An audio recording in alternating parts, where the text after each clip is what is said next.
नमस्कार दोस्तों, चाय वाय एंड रंगमंच पर आप सभी का स्वागत है। सबसे पहले तो मैं ये कहूँगा कि जो मंच कोकोनट थिएटर ने प्रोवाइड किया है और जिस पर इतने सारे रंगकर्मी एक ही प्लेटफॉर्म पर आकर थिएटर के बारे में, कला के बारे में, एक्टिंग के बारे में बातचीत करते हैं, तो मैं कोकोनट थिएटर को बहुत बहुत अभिनंदन करता हूं। और मुझे जो ये मौका दिया है आप लोगों से बात करने का, उसके लिए भी मैं कोकोनट थिएटर का आभारी हूं।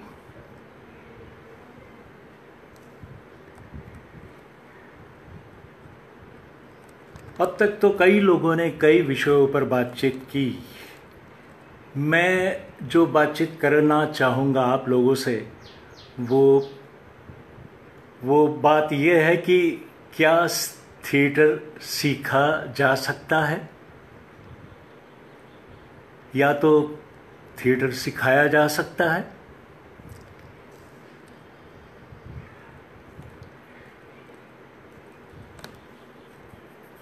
वैसे तो आजकल टीवी के पर्दे पर, के फिल्म्स के पर्दे पर आने के लिए बहुत सारे युवागण बड़े उत्सुक रहते हैं और इसीलिए हमारे यहाँ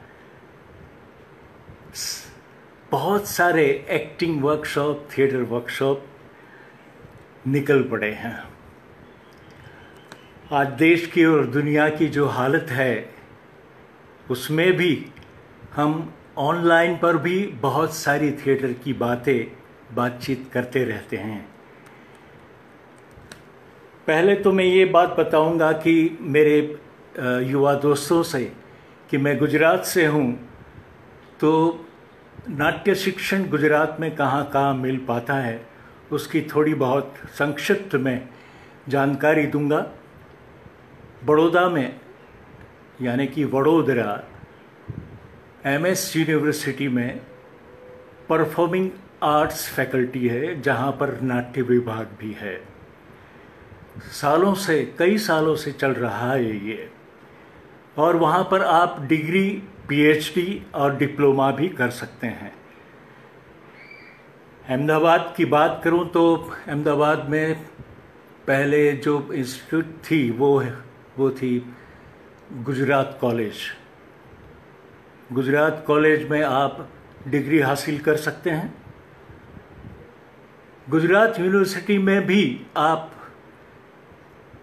परफॉर्मिंग आर्ट के नेजे तले नाट्य विभाग चल रहा है, या तो कह सकते हैं उपासना, उस नाम से परफॉर्मिंग आर्ट आप सीख सकते हैं। वहाँ पर नाट्य विभाग है, वहाँ डिग्री भी हासिल कर सकते हैं और मास्टर्स भी कर सकते हैं। इसके अलावा JG कॉलेज करके सेल्फ फाइनेंस कॉलेज है, जहाँ पर आप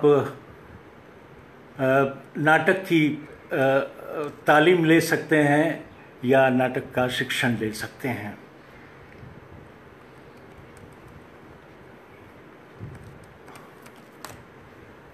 मेरा सवाल यह है कि क्या थिएटर के लिए या नाटक के लिए तालीम या शिक्षण ज़रूरी है? पहले मैं भी ये मानता था, या तो कहो कि मेरे दिमाग में राय भरी पड़ी थी कि कलाकार तो जन्मजात होते हैं, उन्हें सीखने की कोई ज़रूरत नहीं होती। पर मौका ऐसा मिला, अवसर ऐसा पड़ा कि मैं तालीम हासिल कर पाया। घर का वातावरण अनुकूल था।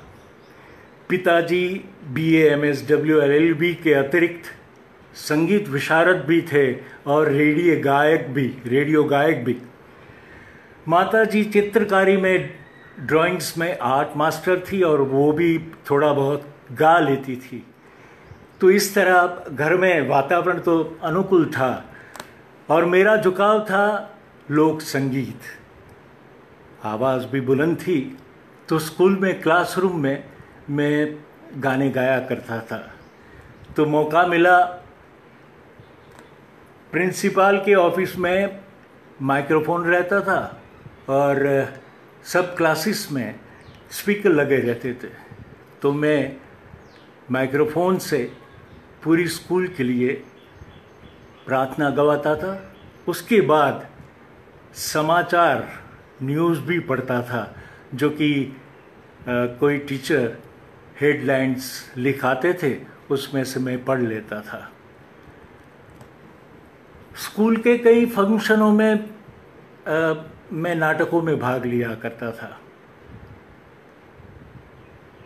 स्पर्धाओं में भी भाग लेती थी स्कूल, तो इनाम वगैरह जब मिलते थे तब जाके अखबार में कहीं फ़ोटो छपी हो तो पिताजी को पता चलता था कि मेरी रुचि तो नाटक में ही रहती है, पढ़ाई में तो कोई ध्यान नहीं देता हूँ मैं। तो उन्होंने सिर्फ एक ही बात मुझे कही थी कि बेटे पहले पढ़ाई पूरी कर लो, नाटक से तो तुम्हें सिर्फ तालियां और बिल्ले, वो बॉटल्स की ढक्कन होती है ना, हाँ मेडल्स, वो मिलेंगे। तो ठीक है कर लो, कोई बात नहीं, शौक़ है तो कोई बात नहीं, मगर पढ़ाई पहले ज़रूर कर लेना। माताजी चाहती थी कि मैं मिलिट्री में भर्ती हो जाऊं, मगर पिताजी मुझसे ये कहते थे कि नहीं, मुझे बेटे को बाहर नहीं भेजना है।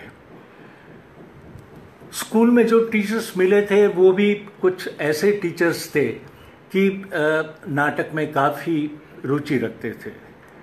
तो नाटक की प्रवृत्ति को लगातार करने के लिए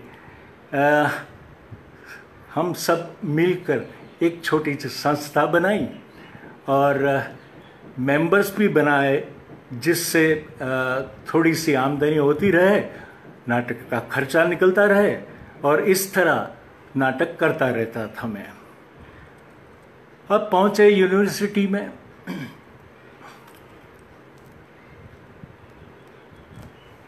पढ़ाई में यानी कि इतर वांचन में मेरी कोई रुचि नहीं थी, और मैट्रिक जब पास हुए तो गणित में मुझे अच्छे मार्क्स मिले थे, तो सोचा कि चलो बीकॉम ज्वाइन कर लेते हैं। वैसे भी हमारे मध्यम वर्गीय जो साइकोलॉजी है कुटुंब की, परिवार की, वो ये है कि बेटा ग्रेजुएट तो होना ही चाहिए, तो इसलिए बीकॉम ज्वाइन कर लिया। पर वहाँ पर भी दोस्त ऐसे मिले कि जो संगीत में, नाटक में रुचि रखते थे। जाहिर है क्लास अटेंड कम करते थे और रिहर्सल्स, नाटक के रिहर्सल्स ज़्यादा किया करते थे। आज जाके मुझे महसूस ये हो रहा है कि बीकॉम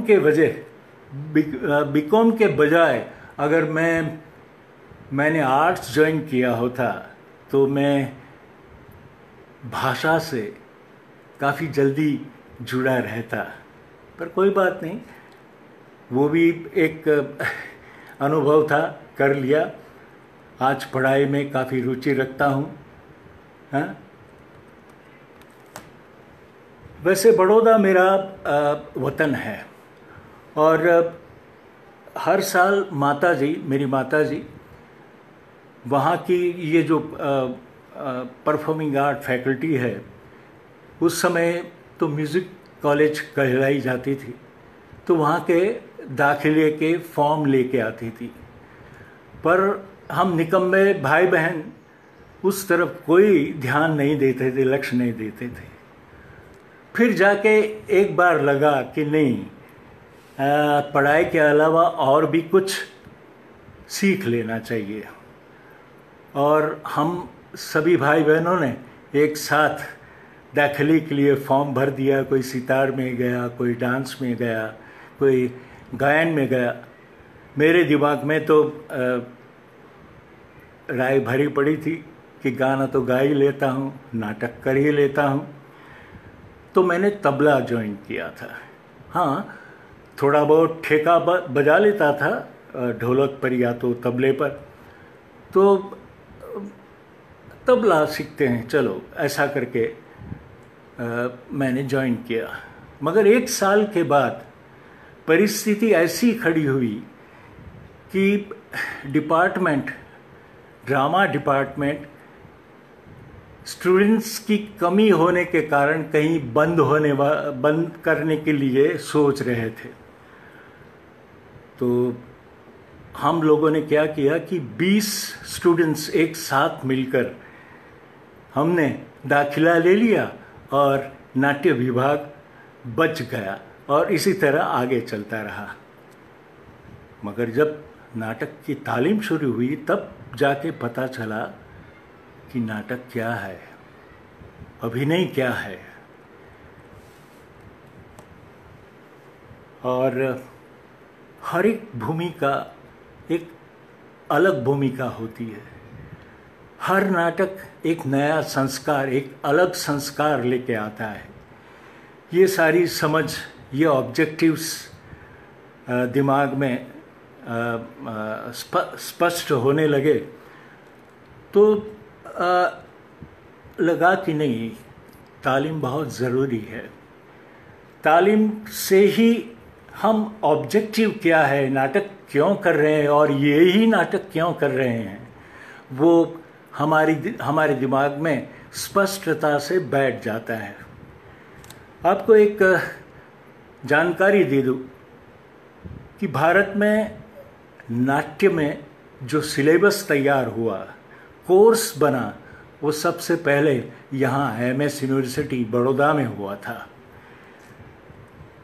उसके बाद जाके फिर दूसरी संस्थाएं बनी और कहीं 1959 में NSD का जन्म हुआ। उस समय तो उसका नाम था राष्ट्रीय नाट्य विद्यालय एंड एशियन थिएटर।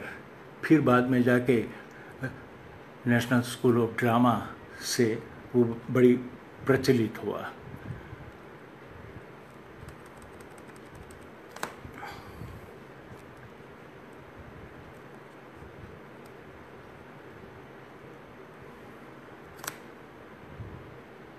तालीम अगर आप नहीं लेते हैं तो हो सकता है आपकी अंदरूनी जो सूझबूझ है, इंट्यूशन जो कहते हैं, उससे आप नाटक में काम करते रहते हैं और हो सकता है कि उसी के कारण आप अपने आप को रिपीट करते रहते हैं। और मैंने कहा कि हर भूमिका अपने आप में एक अलग भूमिका होती है और हर नाटक अपने आप में एक अलग संसार लेके आती है। आवाज़ की तालीम, शरीर को सज्ज रखने की तालीम, जिस तरह एक गायक या वादक बरसों से साधना करके अपनी कला को निखारता रहता है, उसी तरह अपने पर काम करते रहना पड़ता है। अभिनेता को उच्चारण, शुद्ध उच्चारण पर भी काम करना पड़ता है, भाषा पर काम करना पड़ता है। और यहाँ नाट्य विभाग में बड़ौदा में मुझे जो पहले गुरु मिले वो थे श्री यशवंत केड़कर। ये डिप्लोमा के दौरान मुझे भवाई सीखने का मौका मिला। भवाई गुजरात का लोक नाट्य है और उसका इतिहास तकरीबन 500 साल से भी पुराना है। कहा जाता है कि असाई ठाकर ने भवाई को स्वरूप दिया। भवाई के स्वरूप में गाना है, अभिनय है, नृत्य है। आपको ताज्जुब होगा कि भवाई का जो कलाकार था वो कलाकार वर्सेटाइल कलाकार था। मेकअप भी खुद कर लेता था, किसी भी वाद्य को बैठकर बजा लेता था। जब अपनी भूमिका ख़त्म कर ली तो जाके वाद्य वृंद में बैठ जाएगा और कुछ ना कुछ वो बजाता रहेगा। भवाई के स्वरूप में जो इंस्ट्रूमेंट वाद्य इस्तेमाल होते हैं उसमें एक तो तबला, हारमोनियम, कांसी जोड़ा यानी सिम्बल्स, मंजीरे, और भवाई की जो पहचान है वो भुंगल से होती है। भुंगल एक पतली सी तांबे की नली होती है और हमेशा पैर में होती है, जोड़ी में एक नर और एक मादा। और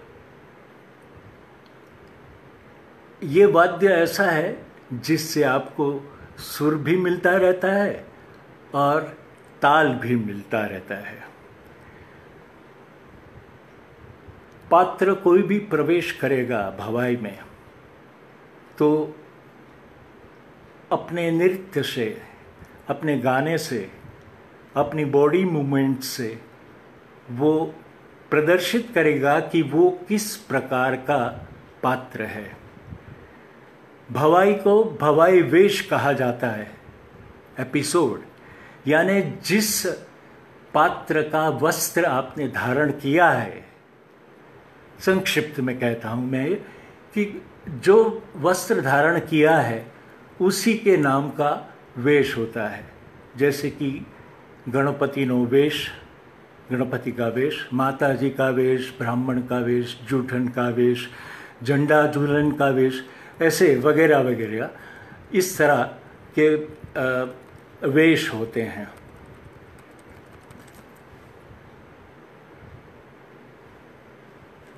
जब Shri BV. Karanth national school of drama के निर्देशक थे तब उन्होंने हमारे भारत की सारी जो लोक कलाएं हैं, लोकनाट्य है, उनको काफ़ी कुछ बढ़ावा दिया था। उन्हीं के समय दौरान उन्होंने सिलेबस में इसको इंक्लूड किया था, लोक नाटक को। और सेकेंड ईयर में जब स्टूडेंट्स आता है तो पूरी बैच को अलग अलग प्रांतों में हर साल भेजते हैं, महीने डेढ़ महीने के लिए, और वहाँ का जो लोक नाट्य है उसका अभ्यास करवाते हैं और उसी में एक प्रोडक्शन, उस लोक नाट्य का प्रोडक्शन मंचित किया जाता है। उसी सिलसिले में हमारे सीनियर मोस्ट श्री बंसी कौल ने अहमदाबाद में ये शिविर लगवाई थी, भवाई शिविर, उनके नेजे तले। और भवाई फेस्टिवल भी करवाया था। अलग अलग गांव से मंडलियों को बुलाई गई थी और अलग अलग वेश प्रस्तुत किए गए थे। और विद्यार्थियों के साथ बंसी कौल साहब ने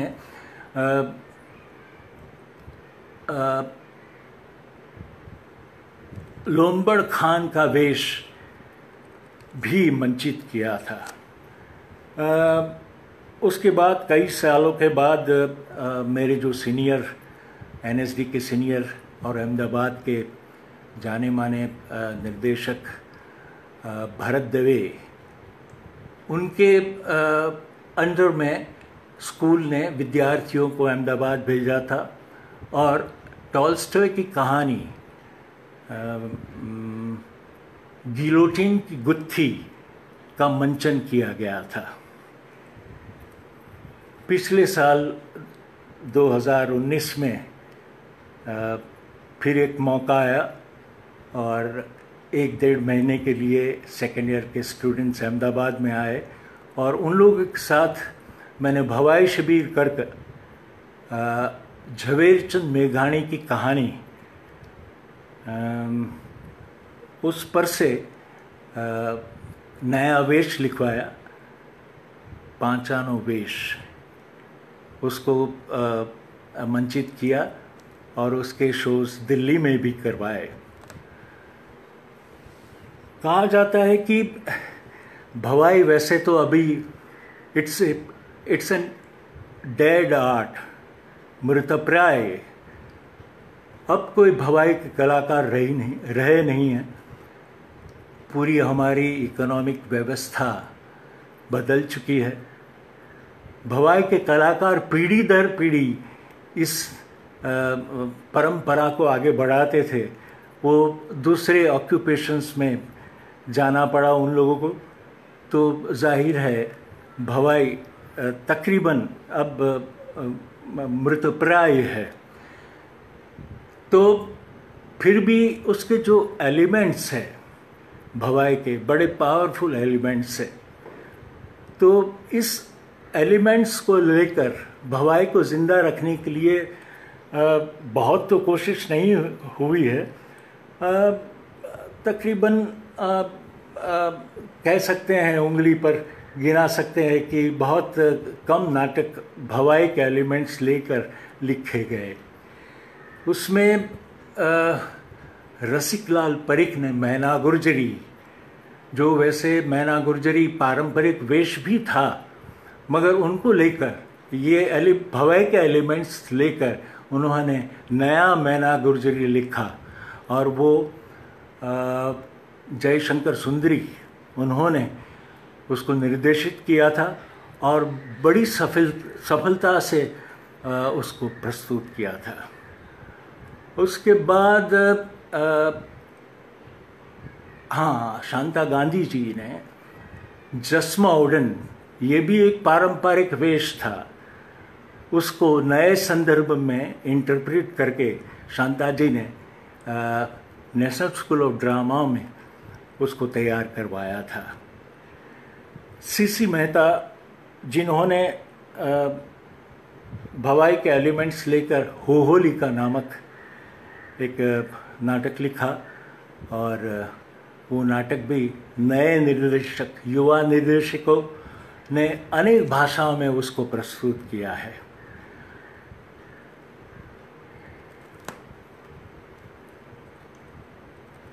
मुझे लगता है कि भवाई वेश के बारे में या तो भवाई के बारे में इतना जो कुछ संक्षिप्त में आपको कहा उतना काफ़ी है। तो बात आगे बढ़ाते हैं। एक तरफ मैंने बीकॉम किया, साथ साथ में वडोदरा में ड्रामा डिप्लोमा भी किया। अब उसके बाद क्या करूं, ये सवाल तंग कर रहा था। तो जो मेरे करीबी दोस्त थे दीपक बावस्कर और आशिष देसाई, उन्होंने कहा कि बड़ौदा से बाहर निकलो और बाहर जाके कुछ ऐसी जगह पर तालीम पाओ जिससे तुम प्रोग्रेस कर पाओ। मुझे एनएसडी के बारे में मालूम नहीं था उस समय, तो मैंने एनएसडी में अप्लाई किया और आजकल तो वैसे एनएसडी में दाखिला पाना बड़ा कठिन हो गया है, मगर उस ज़माने में जैसे मैंने कहा कि मैं भी एनएसडी के बारे में नहीं जानता था, पर अच्छा हुआ कि मैं एनएसडी जा पाया। एनएसडी जैसी संस्थाएं कुछ ऐसी होती हैं कि जो कुछ भी आप हैं, जो कुछ भी आप लेकर आए हैं, उसे वो तोड़ फोड़ देता है, नए सिरे से आपको विकसित करता है। पूरा जो कुछ भी आप लेके आए हैं उसको चकनाचूर कर देते हैं और आपको नए सिरे से वहाँ पर तालीम दी जाती है। जब आप 3 साल वहाँ पर होते हैं तो एक वातावरण भी मिलता रहता है कि 3 साल सिर्फ थिएटर, और इस वातावरण से आपको अवसर मिलता है अपने आप को निखारने का। इर्द गिर्द चलती रहती सांस्कृतिक प्रवृत्तियों को देखने का मौका भी आपको मिलता रहता है। सीनियर्स के अनुभवों का भी आप लाभ उठा सकते हैं। अपनी खूबियाँ और अपनी कमजोरियों के बारे में आप अवगत होते रहते हैं ताकि तुम्हें पता चले कि किस पर ज़्यादा काम करना पड़ता है, काम करना है। मेरे लिए एनएसडी की सबसे महत्वपूर्ण देन है श्री अलकाजी साहब और मेरा क्लासमेट रूममेट रघुवीर यादव। रघुवीर से गाने के अलावा मैं बहुत कुछ सीखा हूँ। जब हम स्कूल में थे तो हम दोनों स्कूल आवर्स के बाद गांधर्व महाविद्यालय में संगीत भी सीखने जाते थे, पर स्कूल का शेड्यूल्स, हमारे रिहर्सल्स शाम को भी होते थे, तो उसे हम संगीत की शिक्षा को हम कंटिन्यू नहीं कर पाए। आपको पता है कथकली का कलाकार, केरला का जो डांस फॉर्म है कथकली, वो 12 साल तक तालीम लेने के बाद ही मंच पर प्रस्तुति कर सकता है। तो मान लीजिए कि आपको कितनी साधना, कितनी तपश्चर्या करनी पड़ती है। एनएसडी के दौरान मुझे एक दूसरे लोक नाट्य का अभ्यास करने का अवसर मिला। उत्तर प्रदेश का लोक नाट्य नौटंकी बड़ा इंटरेस्टिंग फॉर्म है। सारे पात्र गायन में संवाद करते हैं। कोई भी पात्र छोटी सी भी भूमिका हो, वो भूमिका लेके प्रवेश करेगा तो गायन में ही संवाद करेगा। नाटक था लैला मजनू, जो नौटंकी के लिखने वाले लेखक थे वो उसे मीटर्स में सारे संवाद लिखते थे और मीटर्स के नाम दिए जाते थे। उदाहरण के तौर पर 2 बोला, चौबोला, बहरे तबील, और एक इंटरेस्टिंग तर्ज है, वो है तर्ज़े थिएटर। राग रागिनियों का इस्तेमाल भी होता है उसमें, खास करके माढ़, देस, पीलू, आसावरी। तो मुझे भवाई से अतिरिक्त एक नया फॉर्म पर सीखने को मिला। आपको ताज्जुब होगा कि संस्कृत नाटक की तरह नौटंकी में भी शुरू में नांदी गाई जाती है। इस तरह तालीम आपको सिखाती है कि सतत सवाल करते रहो, उसके जवाब खुद भी ढूंढते रहो, और फिर आगे क्या करना है उससे आपको नए नए रास्ते मिलते रहेंगे। किसी भी विषय पर अपने प्रतिभाव देना या उसके प्रति प्रतिक्रिया देना बहुत ज़रूरी है। जिस दिन आपने सीखना बंद किया, समझ लो उस दिन से आप, यानी कि जहां आप अटक गए कि ये तो इसी तरह हो सकता है, तो मान लो कि आप उसी दिन से ख़त्म हो गए, मर गए। तो लगातार सीखते रहो, सर्जन प्रक्रिया कुछ ऐसी प्रक्रिया है कि अपने आपने मान लिया कि इससे आगे तो कुछ हो ही नहीं सकता, नहीं, आप वहाँ पर ख़त्म हो गए। सर्जन प्रक्रिया कुछ ऐसी है कि कुछ उसके एक आयाम नहीं है, हजारों आयाम हो सकते हैं। अब मुझे जो बात करनी है वो भी इतनी महत्वपूर्ण है कि किसी संजोग से आपको कोई संस्था में तालीम उपलब्ध नहीं होती तो निराश होने की ज़रूरत नहीं है। ये मानना ज़रूरी नहीं है कि इसी तरह कि कोई संस्था ही आपको शिक्षित करा सकती है या तो तालीम दे सकती है। आप अपने आप भी तालीम ले सकते हो, आगे बढ़ सकते हो, सीख सकते हो। और इस बात के तो बहुत सारे उदाहरण हैं कि सबने कोई इंस्टीट्यूट में जाकर कोई डिग्रियां ऐसा कुछ हासिल नहीं किया, फिर भी वो टॉप के आर्टिस्ट बनकर रहे हैं। मैं कोट करना चाहूँगा कि चर्चिल जैसे व्यक्ति कहते थे कि सही शिक्षण तो स्कूल कॉलेज के बाहर ही प्राप्त होता है। और दूसरे एक चिंतक थे ऑल्विन टॉफलर, वो तो कहते हैं कि डिग्री पाने वाले विद्वानों में जो गहराई, आपको जो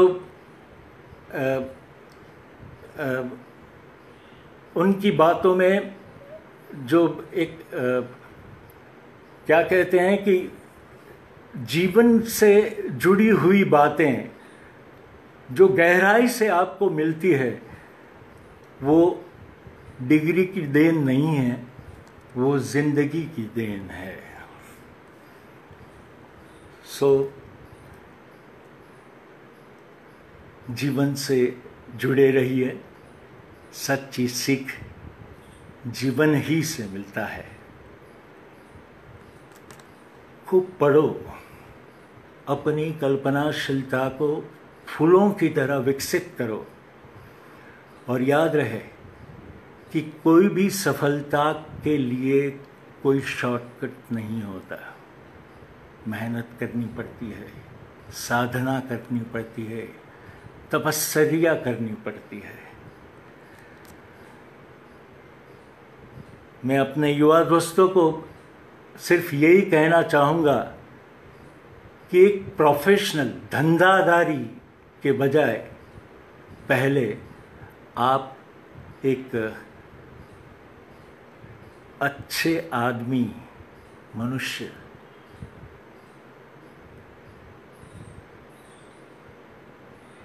अच्छे आदमी बनने की कोशिश करो, अच्छे मनुष्य बनने की कोशिश करो। सफलता अपने आप आपको मिलती रहेगी। बहुत सारी बातचीत की। अगर आप लोगों के कोई सवालात हैं तो मैं कोशिश करूँगा कि उसके जवाब दे पाऊँ, तो आप पूछ सकते हैं।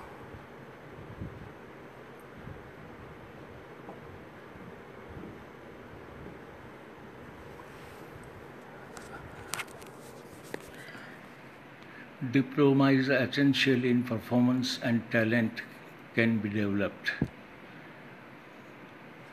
तुषार रमन ओझा। बिल्कुल मैंने वही बात की। Thank you very much. बहुत अच्छे जय हो। Great actor teacher salute. Oh thank you very much Sameer Munshi. Ashish Desai. Well done dear Raju, God bless you. सवाल भी तो भेजिए अगर कोई है तो।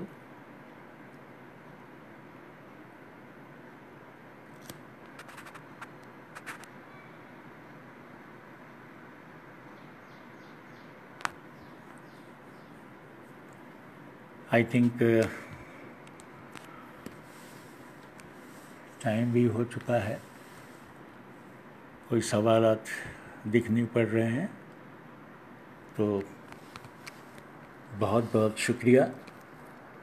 और मैं आपको याद दिला दूं कि इसी समय कल शाम को 6 बजे 2 जून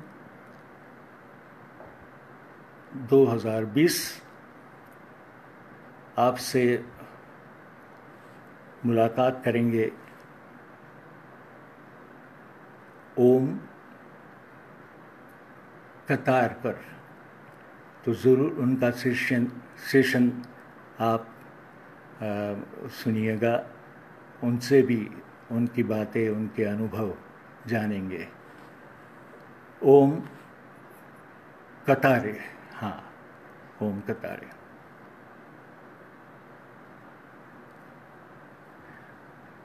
समीर मुंशी का सवाल है, हाउ डू यू गेट सहजता इन एक्टिंग? सहजता इन एक्टिंग।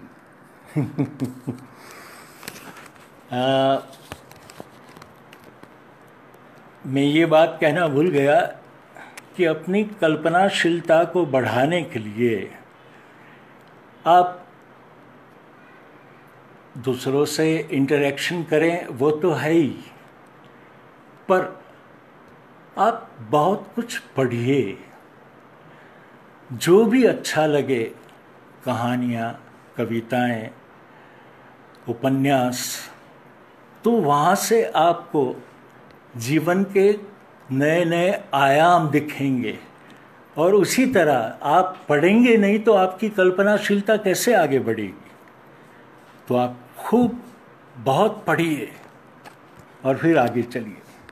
मुझे लगता है कि सहजता तभी आके, किसी चीज़ को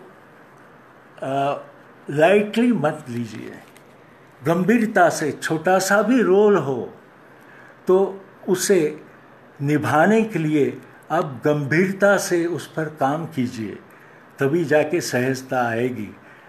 वैसे रिहर्सल्स तो हम करते हैं, मगर हमारी उस भूमिका अदा करने के लिए एक समझ तो दिमाग में स्पष्ट होनी चाहिए कि आप क्या कर रहे हैं, आपको उसका पता होना चाहिए।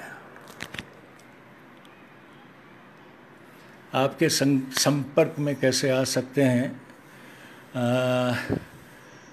अवधेश जी है, अवधेश कुमार मिश्रा, कोकोनट थिएटर से ही आपको मेरा संपर्क मिलता रहेगा। मैं वैसे अहमदाबाद में रहता हूँ और मेरा मोबाइल नंबर है 982530515951 9853050951। और एक महत्वपूर्ण बात रह गई कि कोकोनट थिएटर और जो ये मौका देती हैं इस तरह का, वो एक नसीब की बात है। मैं तो ये कहूँगा कि मैंने जो कुछ भी थिएटर किया है अहमदाबाद में, वो कोकोनट थिएटर के सपोर्ट से किया है। सोक्रेटिस जैसा नाटक जिसमें 52 आर्टिस्ट स्टेज पर आते हैं, वो किसी सपोर्ट के बिना नहीं हो सकता। कई जो रामायण पर आधारित है, परित्राण जो महाभारत पर आधारित है, मेरे तकरीबन सभी नाटकों में कम से कम 35 आर्टिस्ट होते ही हैं। और कोकोनट थिएटर अगर ये सपोर्ट नहीं मिलता उनसे, तो मुझे लगता है कि मैं थिएटर नहीं कर पाया होता। और एक बड़ी बात ये भी कर रही है कोकोनट थिएटर कि अहमदाबाद में रेयर प्लेज बाहर से मंगवाते हैं। जो दिल्ली में रहते हैं, बम्बई में रहते हैं, उनको तो बहुत कुछ देखने को मिलता है, पर अहमदाबाद जैसे शहर में और इतने बड़े तामझाम के साथ जब थिएटर आपको देखने को मिलता है तो मुझे लगता है कि वी आर वेरी लकी कि हमें कोकोनट थिएटर मिला है, तभी जाके ये थिएटर की क्रीम चीज़ें हमें अहमदाबाद में बैठे बैठे देखने को मिल जाती है। So again thank you very much to all of you and Coconut Theatre also.